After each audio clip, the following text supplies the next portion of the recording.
Joinder of claims থেকে start করি, ঠিক আছে? কি বলছে যে ফার্স্টে হচ্ছে রুল 4 কি বলছে যে যখন কোনো একটা স্যুট হচ্ছে for recovery of immovable property, ঠিক আছে? যখন কোনো একটা স্যুট হচ্ছে for recovery of immovable property, ঠিক আছে, তখন plaintiff without the leave of the court, কোর্টের পারমিশন না নিয়ে, ঠিক আছে, জয়েন করতে পারবে না ক্লেমস। কি বললাম বোঝা গেছে? রুল 4 মধ্যে বলছে হচ্ছে যখন কোনো স্যুট হচ্ছে for recovery of immovable property, কোনো ইমুভেবল প্রপার্টিকে রিকভার করার জন্য যখন একটা স্যুট হচ্ছে, ঠিক আছে, তখন প্লেন্টিফ কোর্টের পারমিশন ছাড়া কোনো ক্লেমকেই জয়েন করতে পারবে না, এক্সেপ্ট 3টে এক্সেপশন আছে। মানে কোন ক্ষেত্রে জয়েন্ডার অফ ক্লেমের জন্য কোর্টের স্পেশাল পারমিশন লাগবে না, special leave of the court লাগবে না, ঠিক আছে? তো সেটাতে কি বলছে যে যখন ক্লেম ফর মিন প্রফিট হচ্ছে, যেই প্রপার্টিটা ক্লেম করা হচ্ছে মেন স্যুটের মধ্যে, বা যেই প্রপার্টিটার কোনো একটা পার্টকে ক্লেম করা হচ্ছে, সেই প্রপার্টিটার সাথে যখন কোনো মিন প্রফিট অ্যাটাচড বা কোনো অ্যারিয়ার অফ রেন্ট অ্যাটাচড, ঠিক আছে, সেই ক্ষেত্রে কোর্টের স্পেশাল লিভ ছাড়াই জয়েন্ডার অফ ক্লেম এখানে অটোমেটিক্যালি হবে। মানে আমি যখন সেই প্রপার্টিটা ক্লেম করছি, সেই প্রপার্টির উপর যে অ্যারিয়ার, তোমার অ্যারিয়ার মানে কি, যেগুলো ডিউ রেন্ট আছে। মিন প্রফিট কি বলেছিলাম মনে আছে? মিন প্রফিট কাকে বলে?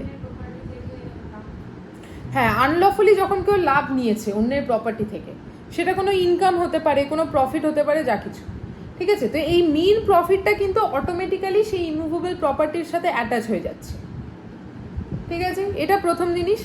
মানে সেই ক্ষেত্রে হচ্ছে কোর্টের স্পেশাল লিভ লাগছে না জয়েন্ডার অফ ক্লেমসের জন্য। তারপরে বলছে যে claim for damages for breach of any contract, ঠিক আছে, এমন কোনো কন্ট্রাক্ট যেটার মধ্যে কোনো প্রপার্টি বা কোনো একটা প্রপার্টির পার্ট অ্যাটাচ ছিল, ঠিক আছে, এমন কোনো একটা কন্ট্রাক্ট যেটার মধ্যে কোনো একটা প্রপার্টি বা কোনো একটা প্রপার্টির পার্ট অ্যাটাচ ছিল, ওকে? তো সেই কন্ট্রাক্টটা ব্রিচ হলে যে ড্যামেজেস হবে, ঠিক আছে, সেই কন্ট্রাক্টটা ব্রিচ হলে তোমার যে ড্যামেজেস হচ্ছে, সেই ড্যামেজেসের ক্লেমের মধ্যে যদি কোনো প্রপার্টি বা প্রপার্টির পার্টও অ্যাটাচ থাকে, তাহলে সেটা অটোমেটিক্যালি তুমি যখন ব্রিচ অফ কন্ট্রাক্টের জন্য সাপোজ চাইছো, তো সেটাও তুমি পাবে। প্রপার্টি যেটা অ্যাটাচ, মানে যেটার সাথে কানেকশনে তোমার কি সেটা লস হচ্ছে, সেটাও পাওনা হবে তার সাথে, ঠিক আছে? আলাদা করে জয়েন্ডার করতে হবে না সেখানে, ওকে? তারপরে বলছে যে claim in which the relief sought is based on the same cause of action, যেই রিলিফটা চাইছি আমি, ঠিক আছে, সেই রিলিফ একাধিক ধরো আছে। আমি যে রিলিফটা চাইছি সেটা যদি মোর দ্যান ওয়ান হয়, যেই রিলিফটা আমি চাইছি কজ অফ অ্যাকশনটা সেম, ক্লেম একাধিক যদি হয়, যে রিলিফটা আমি চাইছি সেটার মধ্যে কজ অফ অ্যাকশনটা সেম, ঠিক আছে, কিন্তু ক্লেম যদি মোর দ্যান ওয়ান হতে পারে, তাহলে অটোমেটিক্যালি সবকটা ক্লেম কিন্তু একসাথে অ্যাটাচডই থাকবে, সেখানে আলাদা করে জয়েন্ডার করতে হবে না। Cause of action same, relief যেটা আমি চাইছি তার মধ্যে ডিফারেন্ট যদি ক্লেমস থাকে, ওকে? এটা ছিল হচ্ছে রুল 4। আর রুল 5 মধ্যে বলছে হচ্ছে যে suit by or against 3 classes of person, 3 classes of পারসনের अगेंस्টে যখন স্যুট হচ্ছে, আইদার अगेंस्ट বা তাদের দ্বারা কখন যখন স্যুট হচ্ছে, বাই দেম, ওকে? সেই 3 ক্লাসেস অফ পারসনসটাকে এক্সিকিউটরস, অ্যাডমিনিস্ট্রেটরস বা তাদের এয়ার্স, ওকে? এইটা ছিল হচ্ছে একটু কমপ্লিকেটেড, ওকে? এখানে কি বলছে, no claim by or against the aforesaid persons, মানে হচ্ছে তোমার এক্সিকিউটরস, অ্যাডমিনিস্ট্রেটরস বা এয়ার্স, ঠিক আছে, তাদের দ্বারা কোনো ক্লেম বা তাদের अगेंस्টে কোনো ক্লেম, ঠিক আছে, যেই ক্লেমটা হচ্ছে রিপ্রেজেন্টেটিভ ক্যাপাসিটিতে। রিপ্রেজেন্টেটিভ স্যুট পড়িয়েছিলাম মনে আছে, ঠিক আছে, যখন মেন যার স্যুট তাকে রিপ্রেজেন্ট করে যখন স্যুটটা করা হচ্ছে, রিপ্রেজেন্টেটিভ স্যুট, ঠিক আছে? তো এখানে কি বলছে যে রিপ্রেজেন্টেটিভ ক্যাপাসিটিতে যখন কোনো ক্লেম হচ্ছে, ঠিক আছে, সেই ক্ষেত্রে পার্সোনালি, মানে সেম স্যুটের মধ্যে তাদের পার্সোনাল কোনো ক্লেমকে জয়েন করা যায় না। তারা কোনো একটা স্যুটে ধরো রিপ্রেজেন্টেটিভ ক্যাপাসিটিতে আছে, আরেকটা স্যুটের মধ্যে ধরো সে পার্সোনাল তার কোনো ক্লেম আছে, এই দুটো ক্লেমকে মার্জ করা যাবে না, বুঝলে? এটাতে বললাম হচ্ছে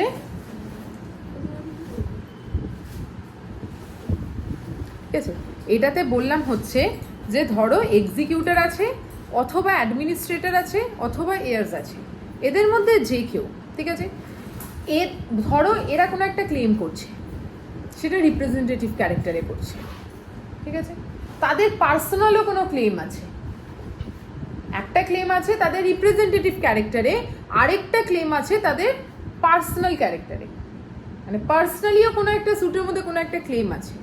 তো একটা ক্লেম এখানে রিপ্রেজেন্টেটিভ ক্যারেক্টারে, নেচারটা রিপ্রেজেন্টেটিভ, আরেকটা ক্লেম হচ্ছে তাদের পার্সোনাল। এই দুটো ক্লেমের জয়েন্ডার হয় না। কোনো একটা স্যুটের মধ্যে তার ক্লেমটা ধরো রিপ্রেজেন্টেটিভ ক্যারেক্টারে আছে, আর আরেকটা স্যুটের মধ্যে তার পার্সোনাল ক্যাপাসিটিতে হচ্ছে, সেটা রিপ্রেজেন্টেটিভ নেচারের নয়। তো এই দুটো আলাদা আলাদা যে ক্লেম আছে, এই দুটোকে মার্জ করা যায় না, ঠিক আছে। কিন্তু এটার এক্সেপশনাল, মানে কোন ক্ষেত্রে মার্জ করা যাবে, যখন যেই স্টেটটাকে সে নিজে রিপ্রেজেন্ট করছে, যেই স্টেটটাকে, স্টেট মানে কি প্রপার্টি, তো যেই স্টেটটাকে সে এখানে রিপ্রেজেন্ট করছে সেই স্টেটের রেফারেন্সেই তার কোনো পার্সোনাল ক্লেম আছে, সেই স্টেটটার রেফারেন্সেই তার পার্সোনাল ক্লেম আছে। মানে রিপ্রেজেন্টেটিভ ক্যারেক্টারে যেমন তার ক্লেম আছে, সেম স্টেটটার মধ্যে তার পার্সোনাল ক্যাপাসিটিতেও ক্লেম আছে, তখন জয়েন্ডার হতে পারে এখানে, ঠিক আছে।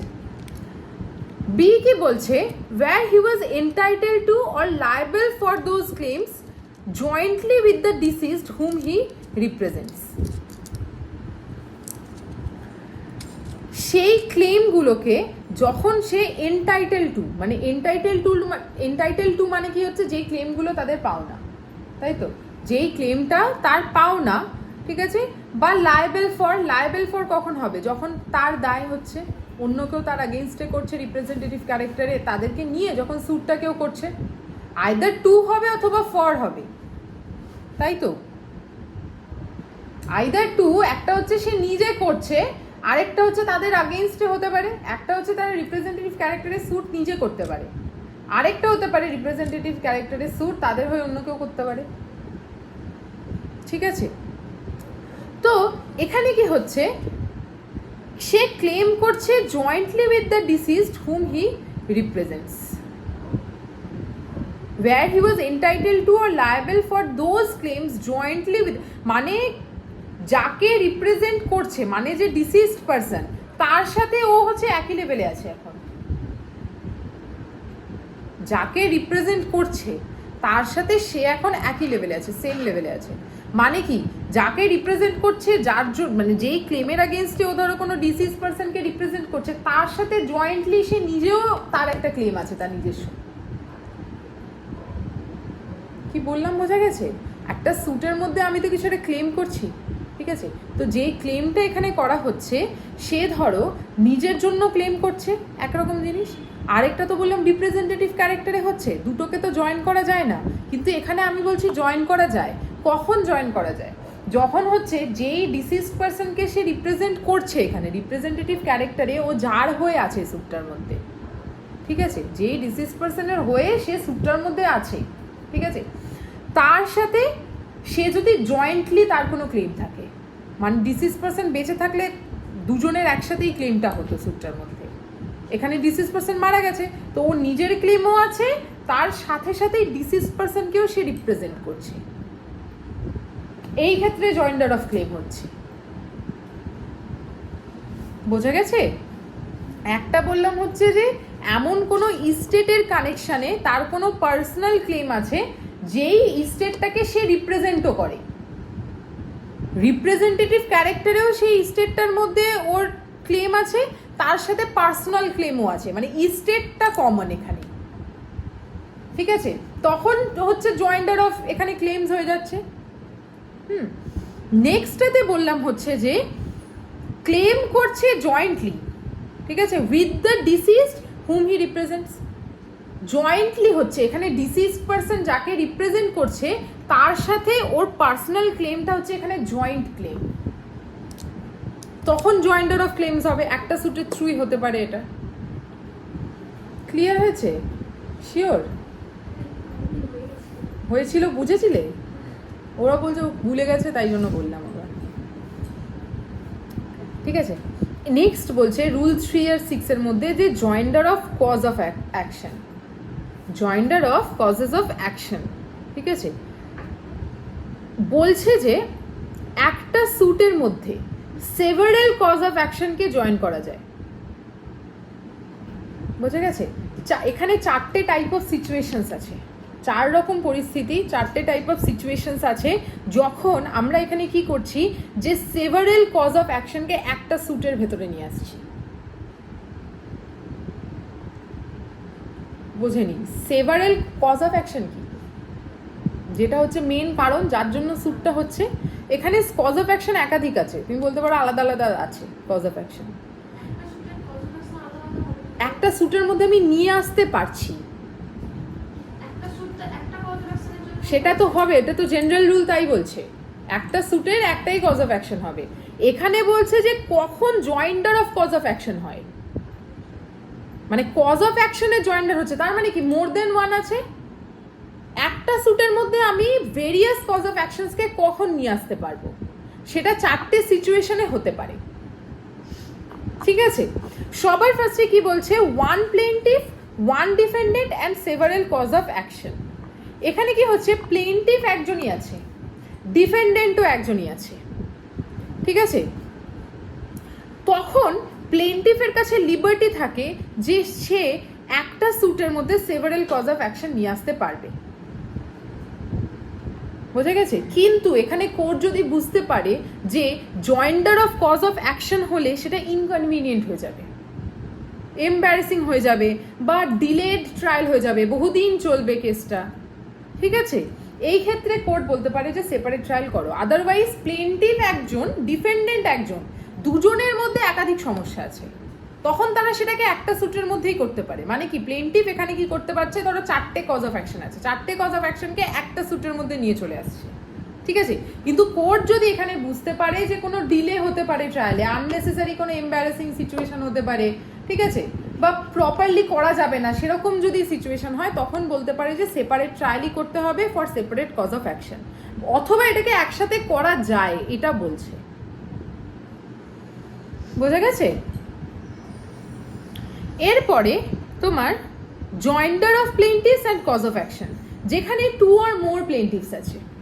ঠিক আছে, দুজন বা তার বেশি প্লেন্টিভস আছে এবং একাধিক কজ অফ অ্যাকশনও আছে। দুজন বা তার বেশি প্লেন্টিভসও আছে, আবার সেভারাল কজ অফ অ্যাকশনসও আছে। ঠিক আছে, সেই ক্ষেত্রে কি হবে, যতজন প্লেন্টিভ আছে তারা সবাই যদি ইন্টারেস্টেড থাকে, তখন কজ অফ অ্যাকশনগুলোকে জয়েন্টলি একটা স্যুটের মধ্যে আনা যায়। এখানে যে ডিফারেন্ট যে প্লেন্টিভস আছে, ধরো 4টে প্লেন্টিভ আছে, ঠিক আছে, 4টে প্লেন্টিভ আছে, 4টে কজ অফ অ্যাকশন আছে, এক্সাম্পল বলছি। ঠিক আছে, এবার ধরো ডিফেন্ডেন্ট এখানে একটা, ঠিক আছে, ডিফেন্ডেন্ট একটা, প্লেন্টিভ 4টে।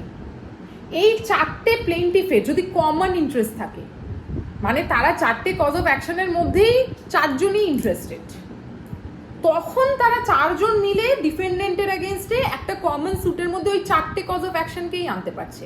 এখানে মোর দেন ওয়ান প্লেন্টিভ আছে বলে সবাইকেই আমার লাগবে, সবার ইন্টারেস্ট থাকা চাই সেই কজ অফ অ্যাকশনের মধ্যে। বোঝা গেছে? ক্লিয়ার হয়েছে? আচ্ছা, এখানে একটা জিনিস বলছে যে এইটা যদি আমাকে করতে হয়, এই প্রভিশনটা যদি আমাকে করতে হয়, সেই ক্ষেত্রে এটাকে বলছে যে অর্ডার 1 রুল 1-এর সাথে পড়তে হবে। এখানে বলছে যে যেখানে 2 or more প্লেন্টিভস আছে এবং 2 or more cause of action আছে, ঠিক আছে, যদি দুটো কন্ডিশন ফুলফিল হয় তবেই কিন্তু এখানে জয়েন্টলি করা পসিবল। যদি একটা স্যুটের মধ্যে যদি কজ অফ অ্যাকশনটাকে আমি জয়েন করতে চাই, ঠিক আছে, সেই ক্ষেত্রে দুটো কন্ডিশন ফার্স্টে ফুলফিল করতে হবে, তারপরেই সেটা কজ অফ অ্যাকশনটা জয়েন্ডার করা পসিবল। সেখানে ফার্স্ট কি বলছে যে কজ অফ অ্যাকশনটা অ্যারাইজেন হতে হবে from same act or transaction. Common transaction থেকে কজ অফ অ্যাকশনটা অ্যারাইজ করেছে, সেম অ্যাকশনসের এগেনস্টে কজ অফ অ্যাকশনটা অ্যারাইজ করেছে। প্লেন্টিভ 4টে আলাদা, এখানে সাপোজ এক্সাম্পল দিচ্ছি, প্লেন্টিভগুলো এখানে আলাদা আলাদা, ঠিক আছে, কিন্তু প্রত্যেকেরই যে কজেস অফ অ্যাকশন আছে সেম ট্রানজ্যাকশনের এগেনস্টে হয়েছে। একই জিনিস করতে গিয়ে মানে পার্ট অফ সেম ট্রানজ্যাকশন মানে মনে আছে, টুয়ার্ডস আ কমন এম আমি যা যা করলাম সেটা তো হচ্ছে সেম ট্রানজ্যাকশন, মানে আমার এখানে জিনিস আমি একটাই করছি, যেটাই আমি ঘটনা ঘটাচ্ছি সেটা একটাই জিনিস, ঠিক আছে, কিন্তু একটা জিনিস হলেও ওটা একটা ট্রানজ্যাকশন আছে, মানে জিনিসটাকে তো পুরো এক্সিকিউট করতে হবে, ঠিক আছে।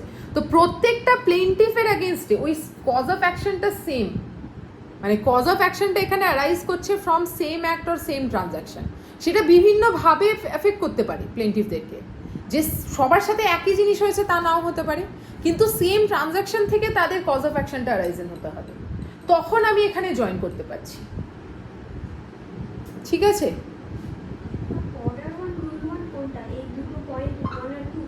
হ্যাঁ, মানে এই দুটোকে স্যাটিসফাই করতে হবে, মানে যখন হ্যাঁ এই দুটো পয়েন্টে মানে ভাগ করে তোমাকে দিয়েছে এখানে,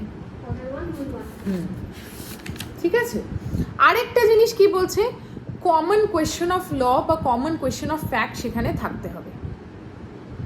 কমন কোয়েশ্চেন অফ ল মানে এখানে প্লেন্টিভসদের মধ্যে যেটা ইস্যু আছে, কোয়েশ্চেন মানে লটা কমন ল নিয়ে ওদের প্রবলেম, কমন ফ্যাক্ট নিয়ে ওদের প্রবলেম, 5 জন থাকলে 5 জনের কমন ফ্যাক্ট কমন ল নিয়ে ওদের প্রবলেম,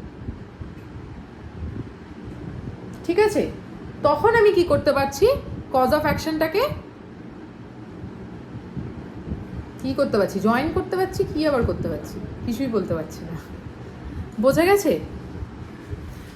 ধরো সেভারেল কজ অফ অ্যাকশনের মধ্যে প্লেন্টিভসগুলো জয়েন্টলি ইন্টারেস্টেড নয়, সেভারেল কজ অফ অ্যাকশন মানে আলাদা আলাদা কজ অফ অ্যাকশনের মধ্যে জয়েন্টলি প্লেন্টিভসরা ইন্টারেস্টেড নয়, ঠিক আছে।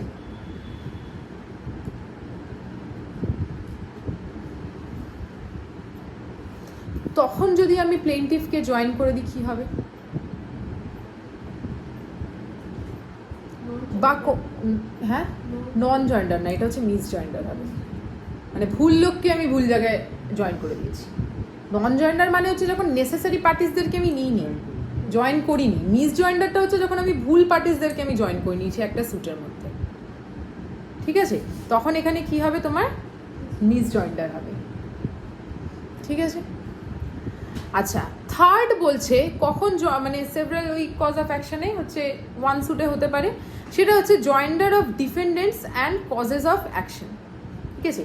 এখানে প্লেন্টিভ একজন আছে, একটা প্লেন্টিভ আছে, কিন্তু মোর দেন টু ডিফেন্ডেন্টস আছে, মানে 2 or more ডিফেন্ডেন্টস এখানে আছে। প্লেন্টিভ একজন, ডিফেন্ডেন্ট 2 জন বা তার থেকে বেশি, are several causes of actions আছে, বোঝা গেছে। তখন প্লেন্টিভ কে করতে পারে, ইউনাইটেড হতে পারে সেম স্যুটের মধ্যে, দাঁড়াও, the plaintiff may unite in the same suit several, মানে প্লেন্টিভ এখানে তখন কি, মানে ডিফেন্ডেন্ট এখানে তো মোর দেন 2 হচ্ছে, 2 বা মোর দেন 2 হচ্ছে তোমার ডিফেন্ডেন্ট, তো প্রত্যেকটা ডিফেন্ডেন্টকে প্লেন্টিভ সেম স্যুটের মধ্যে নিয়ে আসতে পারে, একটাই স্যুটের মধ্যে সে মোর দেন মানে 2 or more than 2 ডিফেন্ডেন্টকে একসাথে নিয়ে আসতে পারে, বোঝা গেছে। প্লেন্টিভ ইউনাইট করছে, কারণ প্লেন্টিভই এখানে মামলাটা সবসময় ফাইল করে, ডিফেন্ডেন্ট নয়। ডিফেন্ডেন্ট 4 জন থাকলেও যে ডিফেন্ডেন্ট মামলা ফাইল করে তা তো নয়, প্লেন্টিভই করবে। তাহলে জয়েন কে করছে, সেভারাল কজেস অফ অ্যাকশনে ডিফেন্ডেন্টকে জয়েন করে দিচ্ছে কে, প্লেন্টিভই করছে, তাই তো। এবার এইটা কখন হতে পারে, যখন ডিফেন্ডেন্টরা জয়েন্টলি ইন্টারেস্টেড থাকবে, বোঝা গেছে। কিন্তু সেই ক্ষেত্রে বলছে যে এটা যদি আমাকে করতে হয় তখন অর্ডার 1-এর রুল 3টাকে আমাকে স্যাটিসফাই করতে হবে, তবেই এখানে ডিফারেন্ট মানে সেভারাল কজেস অফ অ্যাকশনের মধ্যে ডিফেন্ডেন্টসদেরকে জয়েন করাটা পসিবল হবে, ঠিক আছে। সেটা কি, যে যেই রিলিফটা এখানে ক্লেম করা হচ্ছে সেটার বেসিসটা হচ্ছে same act or transactions, same ট্রানজ্যাকশনের আগেইনস্টে আমি রিলিফটা ক্লেম করছি। একাধিক ডিফেন্ডেন্ট থাকলেও, মোর দ্যান 1 ডিফেন্ডেন্ট থাকলেও এখানে সেম ট্রানজ্যাকশনের আগেইনস্টে রিলিফটাকে ক্লেম করা হচ্ছে, আলাদা আলাদা। হ্যাঁ হ্যাঁ, না একটু আলাদা, না, অর্ডার 1 রুল 1 ছিল হচ্ছে cause of action must have arisen from same act or transaction, cause of action must have arisen. এটা রুল 3 এর মধ্যে বলছে হচ্ছে যে যে রিলিফটা আমি ক্লেম করছি সেই রিলিফটা must be based on same act or transaction. ঠিক আছে, একটু ডিফারেন্স আছে। তারপরে বলছে এই সেকেন্ড পয়েন্টটা বলতে পারো যে same common question of law and fact must be involved. Okay, আগেরটাতে বলছিল মানে যখন আমি হচ্ছে এখানে তোমার জয়েন্ডার অফ প্লেইনটিভস করছিলাম, জয়েন্ডার অফ প্লেইনটিভস যখন করছিলাম তখন অর্ডার 1 রুল 1 বলছে যে কজ অফ অ্যাকশনটা অ্যারাইজ করতে হবে from same act or same part of same ট্রানজাকশনের মধ্যে থেকে। আর যখন আমি ডিফেন্ডেন্টসকে জয়েন করছি তখন বলা হচ্ছে যে সেম অ্যাক্ট বা সেম ট্রানজাকশনের উপর বেস করে রিলিফটাকে ক্লেমড হতে হবে। যখন মোর দ্যান ওয়ান ডিফেন্ডেন্টকে সেভারাল ট্রানজাকশনসের অ্যাগেনস্টে আমি সেম সুটে সেভারাল ট্রানজাকশনসকে নিয়ে আসতে চাইছি। ক্লিয়ার এইটুকু? নেক্সট কি বলছে, joinder of plaintiffs, defendants and cause of action. এখানে প্লেইনটিভও মোর দ্যান ওয়ান, ডিফেন্ডেন্টও more than one, cause of অ্যাকশনও মোর দ্যান ওয়ান। তো 2 or more প্লেইনটিভস যেখানে আছে, 2 or more ডিফেন্ডেন্টস যেখানে আছে এবং সেভারাল কজেস অফ অ্যাকশন যেখানে আছে, তিনটে জিনিস। একটা বললাম হচ্ছে 2 or more প্লেইনটিভস আছে, 2 or more ডিফেন্ডেন্টস আছে আর সেভারাল কজেস অফ অ্যাকশনস আছে। ঠিক আছে, তখন প্লেইনটিভ কি করতে পারে, তারা ইউনাইটেড হয়ে যেতে পারে, মানে একটা টিমে চলে এলো তারা। প্লেইনটিভসরা ইউনাইটেড হয়ে গেল, মানে ইউনাইটেড হয়ে গেল না, মানে কজ অফ অ্যাকশনটাকে তারা ইউনাইটেড করে নিল। মানে সেভারাল কজেস অফ অ্যাকশন ছিল তো ওটাকে ওরা ইউনাইটেড মানে একটা করে নিল। ঠিক আছে, আগেইনস্ট দ্য ডিফেন্ডেন্টস, যতগুলো ডিফেন্ডেন্ট মানে যতগুলো প্লেইনটিভস আছে সবকটা প্লেইনটিভ মিলে তাদের কজ অফ অ্যাকশনটাকে ইউনাইটেড করে সবকটা ডিফেন্ডেন্টের আগেইনস্টে ক্লেম করছে এবার। বুঝে গেছে? মানে দুদিকে দুটো টিম হয়ে গেল এবার। ঠিক আছে, আগে একটা দল ভারী ছিল একটা দল হালকা ছিল, এখন হচ্ছে গিয়ে দুদিকে সমান ব্যাপারটা হয়ে গেছে আর কি। ঠিক আছে, এবার যদি প্লেইনটিভসরা নিজেরাই না ইন্টারেস্টেড হয় তখন কি হবে, মিসজয়েন্ডার হবে, তাই তো? আর ডিফেন্ডেন্টরা যদি জয়েন্টলি ইন্টারেস্টেড না হয় তখন কি হবে?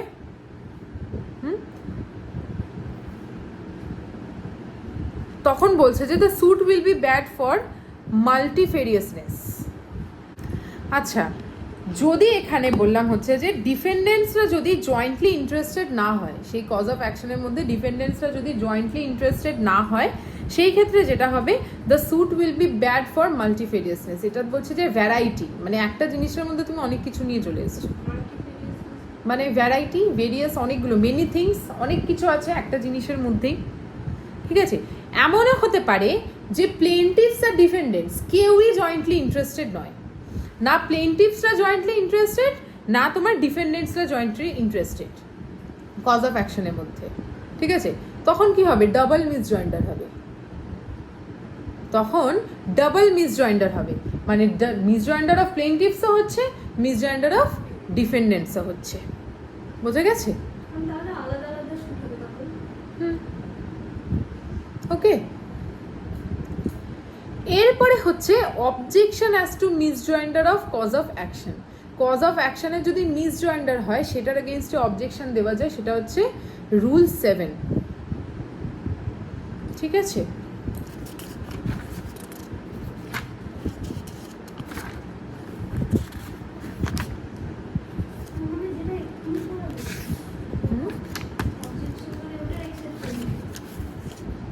হ্যাঁ মিসজয়েন্ডারের এগেইনস্টে অবজেকশন।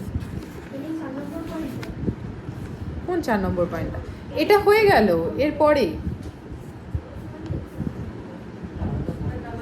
আলাদা পয়েন্ট, হ্যাঁ আলাদা একটা পয়েন্ট।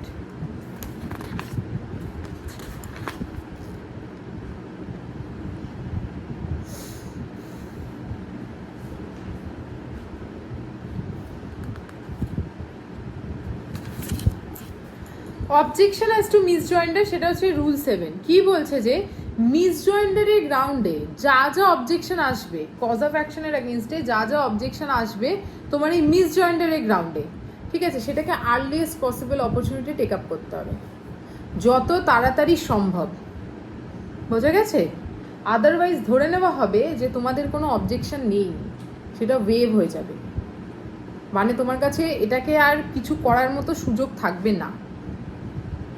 বুঝে গেছে? মানে মিস জয়েন্ডার বা নন জয়েন্ডার হয়েছে বলে এটার মানে কিন্তু এটা নয় যে কি সেটা মানে কি বলবো, misjoinder or non-joinder of cause of action not affecting the merit of the case or jurisdiction of the court. যদি ধরো কোনো একটা ডিগ্রি পাস হয়ে গেছে, এই মিসজয়েন্ডার বা নন জয়েন্ডার থাকাকালীনই কোনো একটা ডিগ্রি অলরেডি পাস হয়ে গেছে, ঠিক আছে, সেটা ভয়েড তো হবে না, সেটাকে আমি রিভার্সও করতে পারবো না। ইভেন আমি যদি অ্যাপিলও করি, অ্যাপিলের ক্ষেত্রেও আমি সেটাকে রিভার্স করতে পারছি না, ঠিক আছে। আমি যদি অ্যাপিলও করি, অ্যাপিলের ক্ষেত্রেও আমি সেটাকে রিভার্স করতে পারছি না, যে মিসজয়েন্ডার বা নন জয়েন্ডার হয়েছে বলে আমি সেটাকে চাইছি যে আমার অর্ডারটা মানে ডিগ্রিটা রিভার্স হয়ে যাক, অ্যাপিল করছি আমি তাই জন্য, সেটাও কিন্তু করা যাবে না। বোঝা গেছে? মানে এই নন কজ অফ অ্যাকশনের মিসজয়েন্ডার বা নন জয়েন্ডার যে হলো এখানে, সেটা কিন্তু কেসটার মেরিটটাকে কোনোভাবেই এফেক্ট করে না। মানে এমন নয় যে কি মিসজয়েন্ডার বা নন জয়েন্ডার হয়েছে বলে কেসের ভ্যালুটা কমে গেছে বা মেরিটটা তোমার কমে গেছে, এরকম কিছু কিন্তু হয় না। কারণ কোর্টের যদি জুরিসডিকশন থাকে, সেই ক্ষেত্রে মিসজয়েন্ডার বা নন জয়েন্ডারটা বেসিক্যালি অবজেকশনটা যেই পার্টি সেখানে জয়েন হতে চাইছে না তাকে রেজ করতে হবে অ্যাট আর্লিয়েস্ট পসিবল অপরচুনিটি। সে যখন সেটা করলো না, ঠিক আছে, কোর্ট এবার ডিক্রি দিয়ে দিল, সেই ডিক্রিটার ভ্যালুটা কিন্তু কোনোভাবে এই নন জয়েন্ডার বা মিসজয়েন্ডারের গ্রাউন্ডে কমে না, ডিক্রিজ হয় না, সেটাই থাকবে ডিগ্রি, ঠিক আছে। অবজেকশনটা যদি কেউ রেজ না করে সেটাই থাকবে ডিগ্রি। বল কি বলছিস? Misjoinder of cause of action কোথায় আছে বল? এই যে all objections on the ground of misjoinder of cause of action must be taken at the earliest opportunity and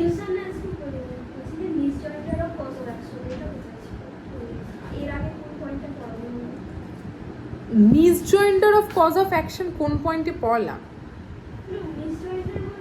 মিসজয়েন্ডার দেখো, কজ অফ অ্যাকশনের মিসজয়েন্ডার তখনই হবে যখন প্লেইন্টিভস বা ডিফেন্ডেন্টসও সেখানে জয়েন হতে রাজি থাকবে না, তখন মিসজয়েন্ডার অফ কজ অফ অ্যাকশন হবে।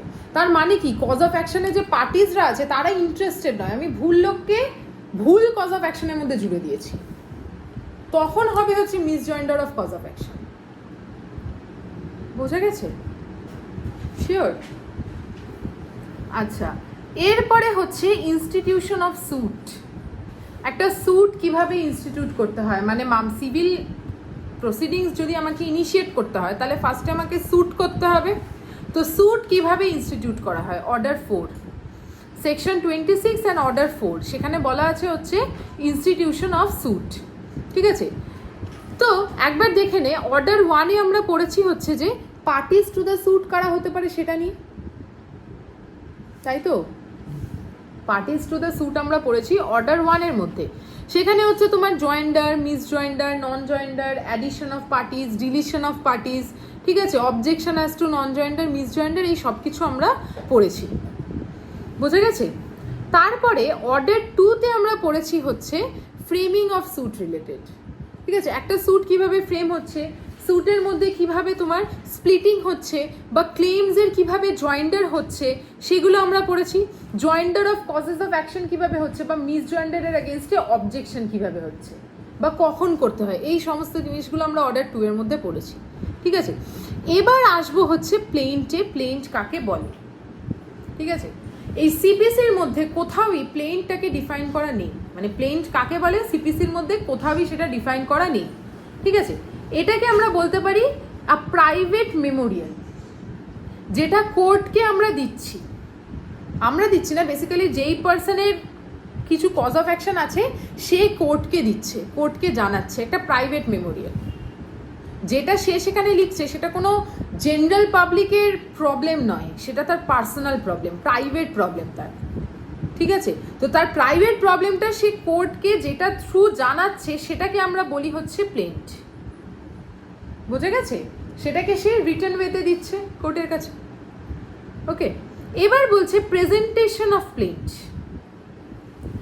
যে কোনো একটা স্যুট তখনই ইনস্টিটিউট হবে যখন সেই স্যুটটার মধ্যে প্লেইন্টটাকে প্রেজেন্ট করতে হবে।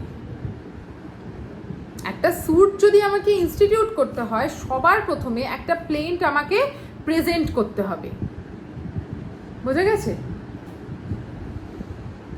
আচ্ছা, মানে কেস ফাইল করতে গেলে কমপ্লেইন করতে হবে। হ্যাঁ এরকমই ব্যাপারটা। এখানে তো কমপ্লেন লজ করার ব্যাপার নেই, এখানে আমাকে প্লেন আমার কি প্রবলেম আছে সেটা আমি কোর্টকে আমি জানাচ্ছি রিটেন ওয়েতে। সেটা না দিলে কোনোভাবেই একটা স্যুট ইনস্টিটিউট হওয়া পসিবল নয়। মামলাটা কিসের হবে? আমার কোনো সমস্যা নেই তো হতে পারে মামলা, সমস্যা হবে তবে তো স্যুট হবে।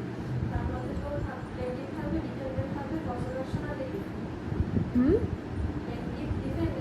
প্লেন্টিভ ডিফেন্ডেন্ট, হ্যাঁ নাম থাকলো, কজ অফ অ্যাকশন থাকবে, রিলিফ, হ্যাঁ সে কি প্রপোজড রিলিফ, সে কি চাইছে, ক্লেম কি করছে, কি পাবে কি না পাবে সেটা প্লেন্টে থাকে না, সে কি চাইছে সেটা প্লেন্টের মধ্যে থাকে। না রিলিফও আমি কি ক্লেম করছি সেটাও তো থাকবে। ঠিক আছে, আমি তো একটা প্রপোজ করব যে আমি এই রিলিফটা চাই, আমাকে তো একটা প্রপোজ করতে হবে। আমি বলছি আমার মেনটেনেন্স চাই, আমি এখানে তো আমাকে বোঝাতে হবে যে আমার এক্সপেকটেশন কত। ঠিক আছে, এবার সেটাকেও কোর্ট কনসিডার করবে, আদার সাইডের কথাও শুনবে, তারপরে না কোর্ট ডিটারমাইন করবে যে কি দিলে পারফেক্ট হবে। বোঝা গেছে? তো এখানে আসি হচ্ছে তারপরে যে time and place of presentation. একটা প্লেন্ট কখন প্রেজেন্ট করা হয় বা কোথায় করা হয়। ঠিক আছে, একটা হচ্ছে আমি ডিরেক্টলি কোর্টে প্রেজেন্ট করতে পারি একটা প্লেন্টকে, বা কোর্টের অফিসারের কাছে প্রেজেন্ট করতে পারি, যেরকম থাকবে যেখানে রিকোয়ারমেন্ট থাকবে সেই অনুযায়ী আমি একটা প্লেন্টকে প্রেজেন্ট করতে পারি। ঠিক আছে, এবার প্রেজেন্টেশনটা সবসময় ওয়ার্কিং ডেতে হতে হবে। সানডে ছুটির দিন ঘুরতে ফিরতে গিয়ে বলছি যে নিচ্ছ না কেন, হবে না। ঠিক আছে, ওয়ার্কিং ডেজে এবং কোর্ট আওয়ার্সের মধ্যে, যেটা অফিস আওয়ার্স থাকে সেই সময়ের মধ্যে প্রপার টাইমে গিয়ে তোমাকে প্লেনটাকে প্রেজেন্ট করতে হবে। বোঝা গেছে? এখানে কিন্তু কোনো পার্টিকুলার টাইম বা প্লেস কোথাও স্পেসিফাই করা নেই যে প্লেন্ট কোথায় কখন প্রেজেন্ট করতে হবে, সেটা রিলেটেড কোনো পার্টিকুলার প্লেস বা কোনো পার্টিকুলার টাইম সেটা কিন্তু মেনশন করা নেই। বোঝা গেছে?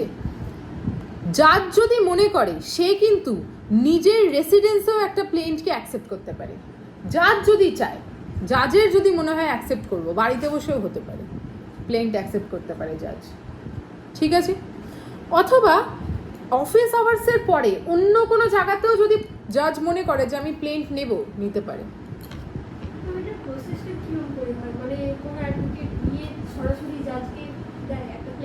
এখানে বলছে সেরকমই, ঠিক আছে, বাট প্র্যাকটিক্যালি তো ওরকম হয় না, তুমি আর জাজের বাড়ি যাবে কই। ঠিক আছে, নর্মালি কোর্টে যেটা হয় সেটা হচ্ছে ফাইলিং সেকশন থাকে, সেখানে গিয়ে প্রিন্ট দিতে হয়, মানে যেটা তোমার ফার্স্ট যে অপশনটা বললো না যে কোর্টের কাছে আইদার, অথবা তুমি এখানে অফিসারের কাছে যাকে অ্যাপয়েন্ট করা আছে ফর দ্য পারপাস, তো যেখানে অ্যাপয়েন্টেড আছে তোমাকে তার কাছে গিয়ে প্রিন্টটাকে প্লেস করতে হবে। এবার জোর জবরদস্তি এখানে কিছু নেই যে কি না আমি জাজের হাতেই দেবো, এরকম কোনো সিস্টেম নেই। ঠিক আছে, কিন্তু বলছে করা যায়, মানে জাজ যদি অ্যালাউ করে তাহলে জাজের রেসিডেন্সে বা কোর্ট আওয়ার্সে মানে অফিস আওয়ার্সের পরে অন্য কোনো জায়গাতেও কিন্তু প্লেন্ট প্লেস করা যাবে। বোঝা গেছে? কিন্তু অফিস আওয়ার্সের পরে অন্য কোনো প্লেসে যদি হয়, he is not bound to accept it, তখন কিন্তু ও বাধ্য থাকে না, ও অ্যাকসেপ্ট করতে পারে নাও করতে পারে, ও কিন্তু বাধ্য নয় যে অ্যাকসেপ্ট করতেই হবে। বোঝা গেছে? যদি খুব অসুবিধা না হয়, খুব যদি ইনকনভিনিয়েন্ট কিছু না হয়, সেই ক্ষেত্রে জাজ প্লেনটাকে অ্যাকসেপ্ট করতে পারি। ঠিক আছে, যদি সেটা হয় হচ্ছে last day of limitation act করবে, লিমিটেশন পিরিয়ড যেটা থাকে সেই পিরিয়ডের মধ্যে প্লেনটাকে ফাইল করতে হয়।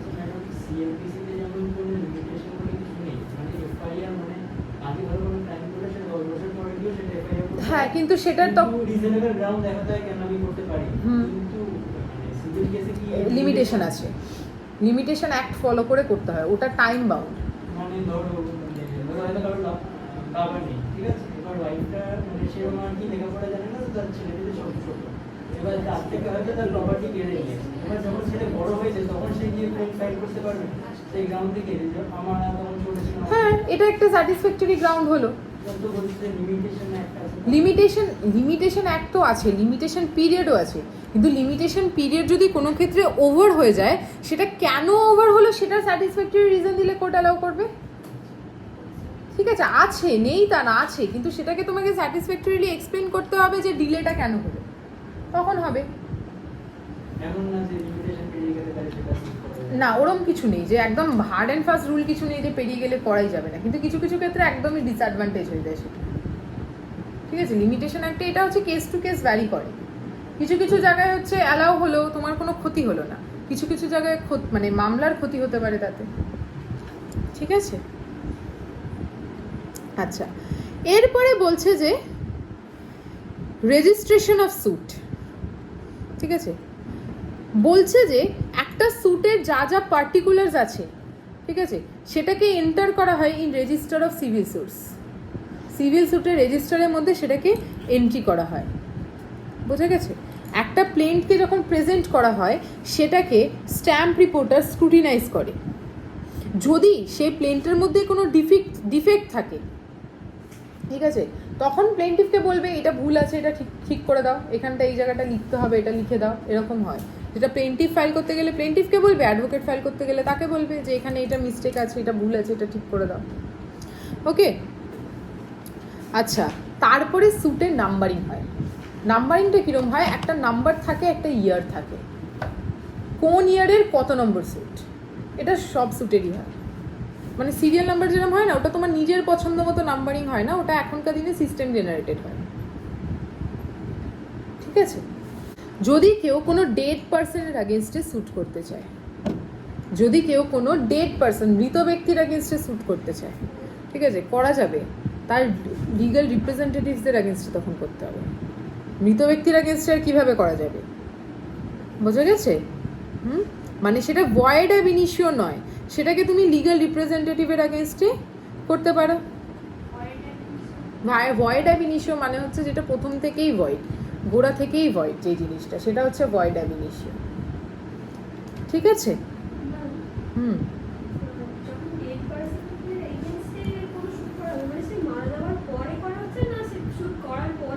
যে কোনো সময় হতে পারে।